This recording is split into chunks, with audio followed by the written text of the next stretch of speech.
إذا محتارين شو تعملوا أكل لليوم ما إلكن غير صينية البطاطا مع الدجاج، أكلة خرافية بتجنن، كتير طيبة وبنفس الوقت سريعة. خليكن معي لنشوف مع بعض المكونات طريقة التحضير.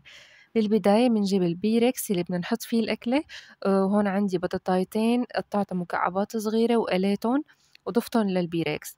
لتحضير الطبقة التانية هون عندي 400 جرام صدور دجاج وبصلة مفرومة ناعمة وحبتين فلفلة مفرومين كمان، وهون عندي معلقة صغيرة من دبس البندورة والبهارات اللي هن ملح وبابريكا حدة وزنجبيل وكزبرة ناشفة. وهون عندي كريمة طبخ رح احتاجها هلأ. بطنجرة على النار رح اضيف شوي من الزيت النباتي والبصلة والفلفلة وحركن منيح وضل عم قلب فيهم لحد ما يدبلوا. وبعدها بنزل صدورة الدجاج وبقلبهم لحد ما ياخدوا اللون متل ما إننا شايفين هيك. هلأ رح أضيف البهارات ودبس البندورة ورح أرجع حرّكُن كمان شوي.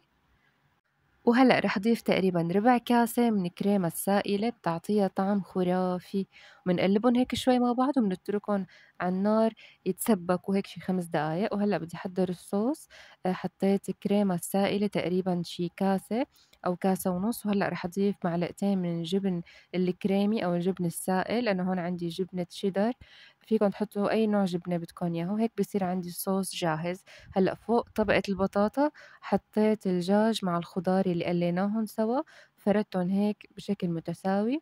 وبعدها حطيت الصوص بكيس الكريمة وحطيتهم هيك فوق الدجاج. طبعًا أنا مو بس هاد الكيس طلع عندي، غرّقته تغريق بالكريمة، يعني كل الصوص اللي عملناه مع بعض حطيته. ويلّي مو متوفّر عنده كريمة السائلة بيقدر يستبدلها بالبشاميل.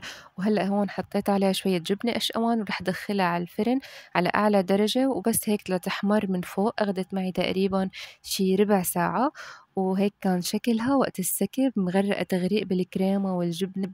إذا عجبتكن وصفة اليوم ما تنسوا تدعموا الفيديو بلايك.